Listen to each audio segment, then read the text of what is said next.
absolutely nothing. Like, even if, like, I'm pretty sure I don't even get, like, half of, like, 550 in 2 hours.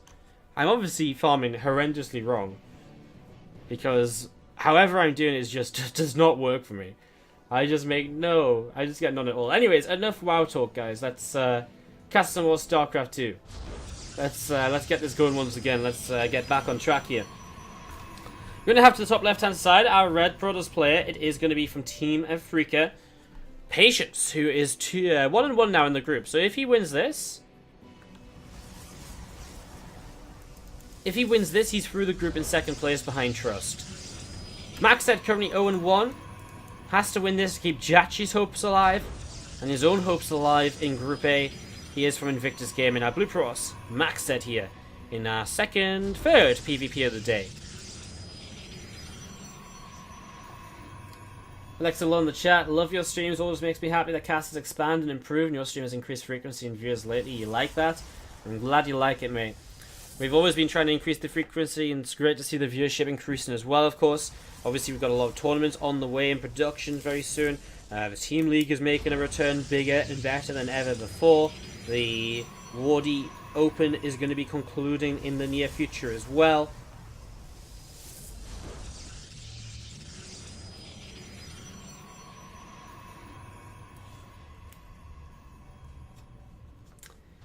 And yeah, this is great. It's exciting times for WardiTV, it really is. And again, as I said, we're getting an office space to actually cast from properly. We're going to have an entire new setup, new computer, new internet connection, new audio system. We're going to have everything. We're going to have increased YouTube content because I'm actually going to be able to go somewhere to actually make videos without being disturbed all day. It's going to be incredible. Like, oh, I'm looking forward to it. Unfortunately, I get the keys to my office the day I leave for BlizzCon. So you guys will enjoy all those benefits when we come back. But it does mean I can use this month, which is a little bit quieter anyways, due to kind of the ramp up to BlizzCon. Can use this month anyways as a way to just sort of set up and get ready to, you know, get all the new stuff, build the new PC, and all of that. So, early on, we haven't really talked much about this game just yet, but it is going to be double gates apiece. Now, Patience is actually going to be investing into a Twilight Council? That's not a Twilight Council, that's a Nexus. Investing in his expansion early, something that Neeb likes to do. Someone pointed this out to me the other day. I think were we casting Neeb in the PvP? I don't think so. Someone pointed me out to me that this is something that certain players like to do, where they take the Nexus before the kind of first 2 units come out, and someone said that Neeb likes to do this. So yeah, it's interesting. It just means that you have a bit of a faster expansion, and you're obviously not looking to apply as much pressure, but you do have still the units out to defend with. Your defender's advantage comes into play, because as your opponent's first 2 units get across the map, your first 2 units pop out. Now, the negative side effect of this comes in when someone like MacSed goes super aggressive like what he's doing now, because all of a sudden, if he can warp in across the map, that negates your defender's advantage to some extent. Obviously, at that point, you do have overcharge and, to help you out. You're going to see Patience moving over to the side here. Does he spot that Stargate in the gateway? Not quite. It's so close. It's such a common proxy location as well. As Patience still across the map, sees no expansion, so he's expecting something like this. You know, he's expecting it, and oh, did he see it there? I don't think so. You might find it now as he continues to move away. Okay, now he sees it. Sees the Stargate at least. This one Stalker might go down. Is being chased away. You have to play very defensively back at home now for the next few moments, because this one Stalker deficit will hurt him just a little bit. And as we see the Stalkers from MacSed gathering together, going to be seeing an Oracle on the way up. And a probe about to pop out as well. Robo facility and a gateway continuing to build from Patience. I'm just going to be seeing a couple more Stalkers continue to move in towards the upper left-hand side. So Stalkers going to be working their way through this pylon here from Patience. The overcharge goes down. Nice couple of force fields. And that's going to be one Stalker getting taken down almost straight away. So nice little pick off there. Good defense so far by Patience, although it was 2 force fields. That's expensive in terms of energy, I suppose. And wow, uses an overcharge in the main to deflect the Adept. That's crazy, because the Oracle's about to fly on in here, and MacSed, well, I mean, he's going to have the time of his life, surely. Overcharge is out. He's got one more in a few moments. But he can push in at the front, he can also run in with the Oracle. Here we go. Pylon goes down here initially. Actually see the pylon behind being overcharged. Oracle comes in, Stalker's going to kill it off. Oracle only gets 2 kills. Doesn't die, but is very low on health, so not the best to control there from the Oracle out of MacSed. A few more Stalkers warping in from Patience right now, and MacSed getting ready to go again, but now an Immortal out, so Patience has bought himself enough time to set up with a good defensive setup. And here we go. We're going to be seeing a couple of sentries getting picked off. We're going to be seeing these adepts moving forwards as well. I'm just going to see Patience continue to try and clean up here as he is going to commit the Immortal all the way forwards. Has a barrier on it so he can keep it in the front without it dying. And you can just see there's been a fantastic trade for Patience in the end. Picks off so many of these units, and now he has control to pick off that pylon. And that basically is the GG. Patience takes game number 1 just like that off of MacSed. And it is looking... Patience, our red Protoss player from Afrika Freaks, is 1-0 up in the series. And he leads against MacSed, the yellow Protoss to the top right from Invictus Gaming. Is Jachi not Terran? Yeah, Jachi's Terran, but basically for Jachi to get out of the group, he has to... Patience has to lose to MacSed.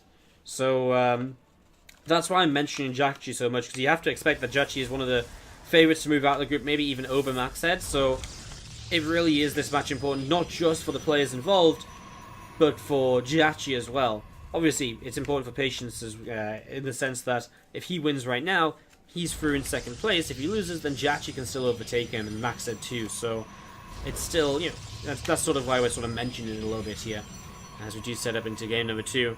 And we wait to see what's going to be going on.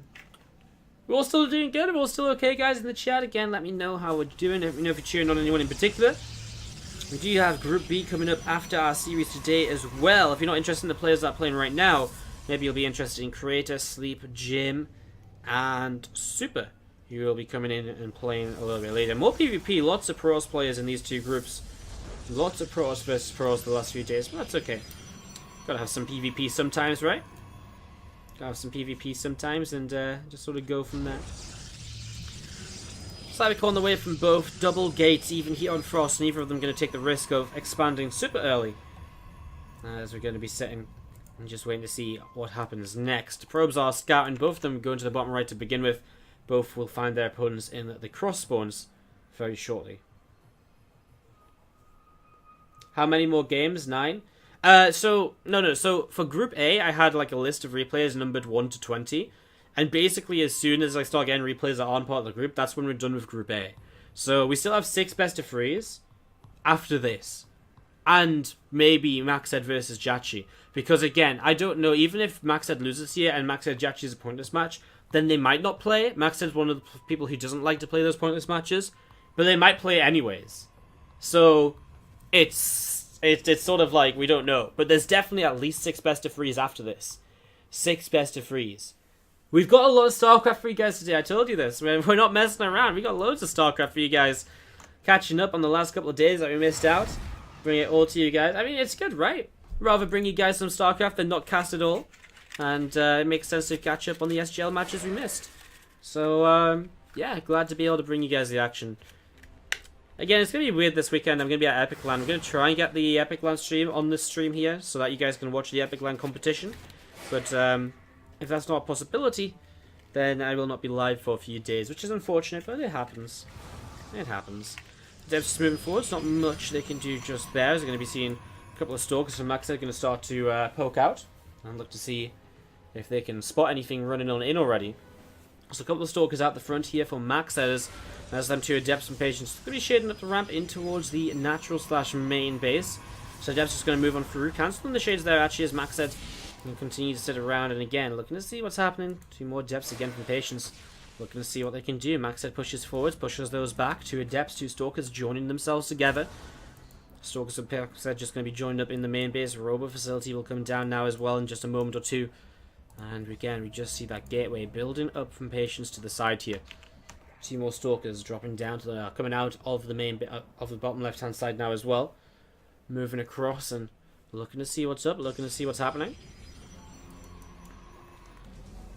2 more Stalkers and MacSed joining up again, and well, Patience, I mean, both players are still on one base, and it's Patience this time. He's really putting on the aggression. He's taken MacSed's build from the last game and putting it into his own hands. 3 gates are already actually up at home, so it's actually more than that. It's a 4 gate!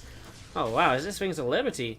It really looks as though it may be. Stalkers moving forwards here from Patience, but Adept going to lead the charge as well. And those 2 Stalkers and MacSed going to be going up in towards that main base. They're actually going to commit. Only 1 Adept though, so it's not too much.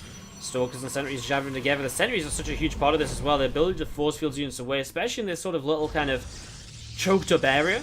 The The ability to just drop like a force field here and all of a sudden cut this army in half so easily is very powerful. Moving forwards, and there it is. The force field comes down. Bunch of Stalkers can't actually fight. Allows him to be able to take down this pylon.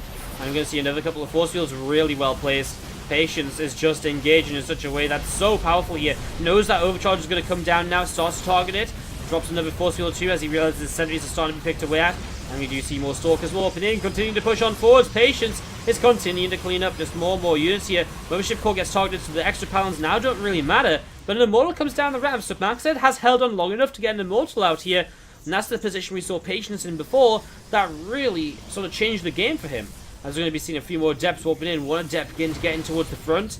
And Patience continue to move forwards, and another Adept warping in as well. Continue to pick away a bunch more units. The Immortal taking so much damage, the barrier goes on and off in a split second. And we're just going to be seeing units, too many of them, from Patience, I think, because MacSed does not really have anything left over. 2 Stalkers and the Immortal, but the Immortal now falls as well. And the Stalker count is heavily in Patience's favor. New Mothership Core drops an overcharge, and that might just buy a little bit more time here for MacSed. But can he really build up double the army supply of what he has right now to start matching his opponent? Well, I don't think he can find it. Another Immortal's on the way, but it's so late to start producing. It's not going to be a feature in this fight.